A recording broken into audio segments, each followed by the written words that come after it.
Hi, good day everybody and welcome. My name is Randy Stanbury, President of Service Freight, your transportation and third-party warehousing provider. We bring in this video series today, Conversations with Experts. The purpose of this series is to add as much value to your personal lives and your business lives as possible beyond what we do in transportation, the pickups, the deliveries, the storage, the distribution.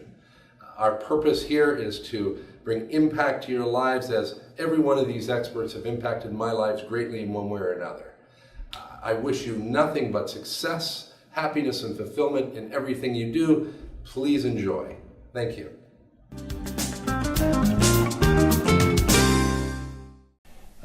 Mr. Peter Diamandis is the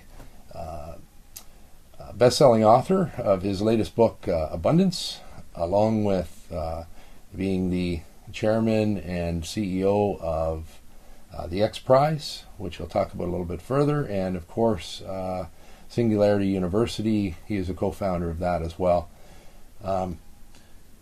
Peter, Randy, welcome. A pleasure to be here. Yeah, thank you for taking the time to do this with us. Sure. Peter, tell us a little bit about X Prize, how it was started, how you were inspired, what inspired you to launch such an incredibly bold project. Thank you.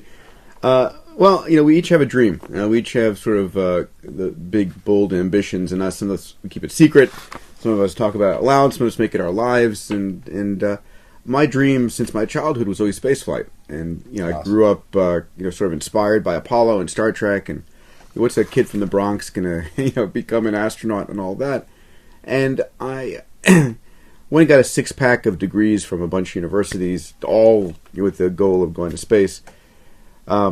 And then realized after a period of time that my chances of becoming a NASA astronaut were really 1 in 1,000. The number of people who applied and your chances of getting in, and I wasn't a fighter pilot and all that stuff. And I read one day about Lindbergh that he crossed the Atlantic in 1927 to actually win a prize.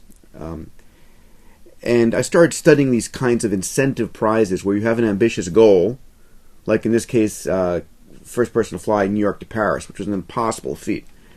And you put up a prize and you say, hey, here's $25,000 for the first person to do this.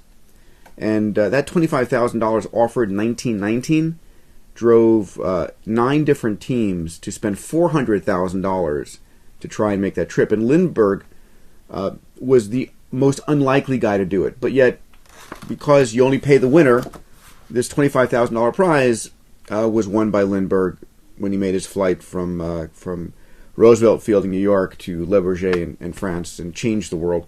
And that inspired me. I said, wow, can I create a prize that would inspire a new generation of private spaceship manufacturers? Right? Because Boeing and Lockheed and all the aerospace players weren't making these.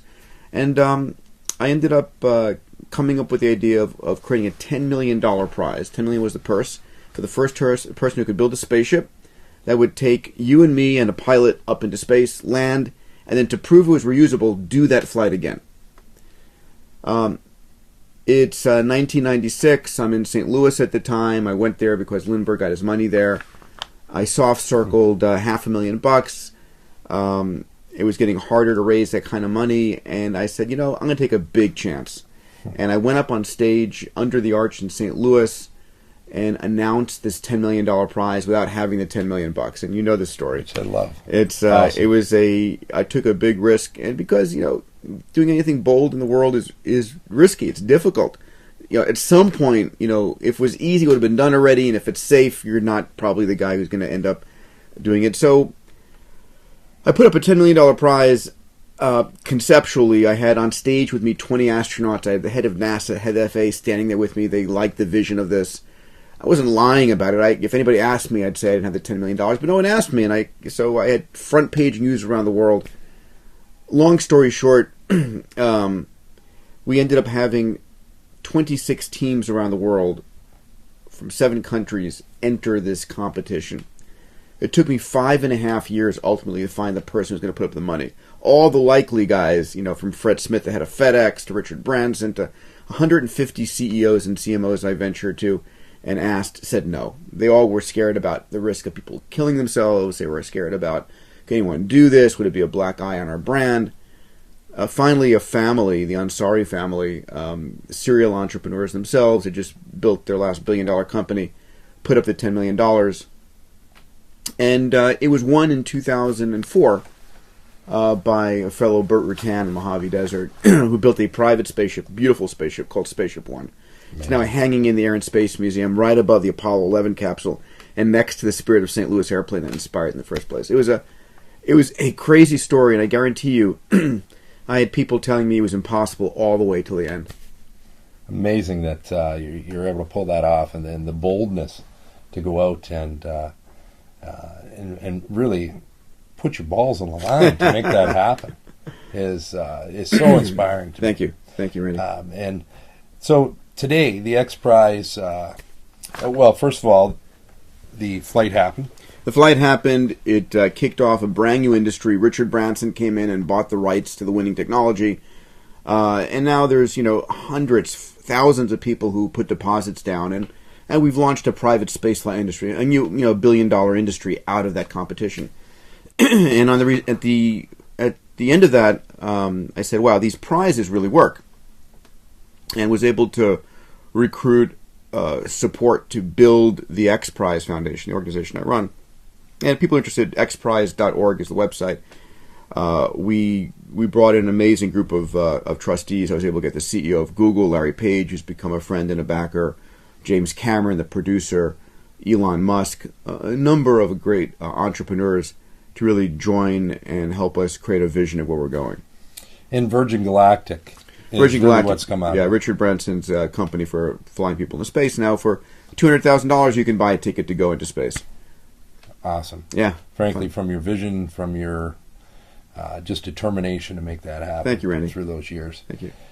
So where is X Prize today, and what is on the horizon? What are you working on currently? Well, we're launching prizes in a wide range of areas, and we launch X Prizes, which are ambitious, objective goals to say the first person to accomplish this thing will win. And we design them. We look and see where there are market failures, where the future could be but isn't yet, and we launch them in education and global development, in life sciences, in energy, in exploration. We've got a $30 million private race to the moon. We have 25 teams around the world building robots to land on the surface of the moon. We've just launched something called the Qualcomm Tricorder X Prize, build a handheld mobile device that a mom could use at 2 a.m. in the morning to diagnose her or her kids. Really it's about transforming the future of healthcare, getting ready to launch a global literacy X Prize. There are 880 million illiterate people on the planet.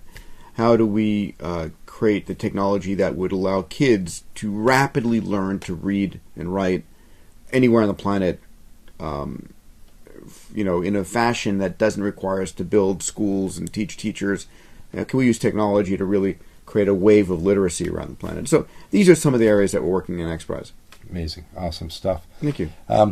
So some of this, quite frankly, to the everyday entrepreneur, to the executive, to the businessman, is a fairly massive and daunting project. The whole concept of this video series is to add value to our client base, our prospects, our carriers. And so how do we... Which is really about what it's all about, right? It's all about knowledge. The right piece of knowledge that you get at the right time can be worth hundreds of millions of dollars to the right person. Absolutely. And having a knowledge about what's coming down the pike and allowing you to make that right decision. The way you think about something matters so much. If you're a CEO and you've got a positive attitude towards the future and you make the right investments, you're great. If you think the future is going to hell in a handbasket and you don't, you're sunk. I mean, the single most important thing that a CEO can do is ultimately educate themselves. Yeah, it's putting ourselves in the right place, the right space, being involved with as much outside activity as we can to gain as much knowledge as we can. And I think getting ourselves connected to the right people is absolutely key. Yeah. So how do we bring in the competitive aspect, using competition in our own business to drive breakthroughs? So, I talk about this, and you and I spent a few days together talking about this kind of thinking.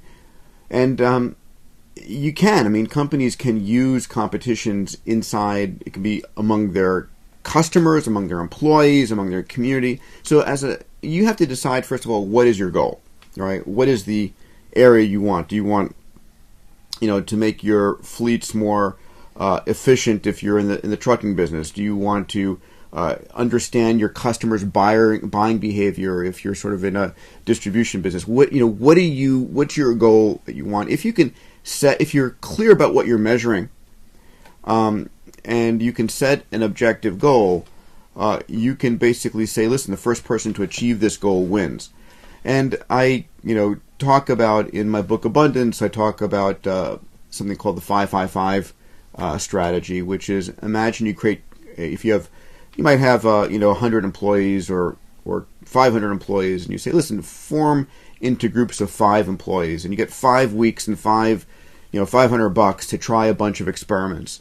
And we're going to be measuring the employee that has the biggest impact, the team that has the biggest impact on a particular goal. If you know what you're measuring and what the goal you want impacted, and you allow enough teams to self-generate, and the teams are small enough where there's no management bureaucracy, the teams are able to form in diverse groups. Real breakthroughs come when you have diverse groups of people coming together. Absolutely. And it's not just all of your logistics people or all of your engineers or all of your salespeople. You mix up the teams so that they're across groups, across disciplines, across ages, across genders.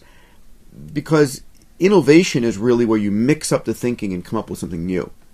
A lot of times companies sort of depend on their internal experts to do anything, and that's fine, except whether it's you or me or some group of experts, we only know how to think the way we think. Mm. And a real innovative way is a non-traditional thinking process. It comes out of right field. And so you need to have a new group of people looking at the problem in a new way to really have an innovation. Agreed. Absolutely. If anybody wants to contact me directly, I'll give you my information at the end, but we use Peter's concept of competitive or a competition to drive some innovation in our organization, and frankly, it was one of the best things that I've done in years. It transformed our organization, it's brought us to new levels, and we have new focus, and it's brought the team together, frankly. That team gel is amazing, too.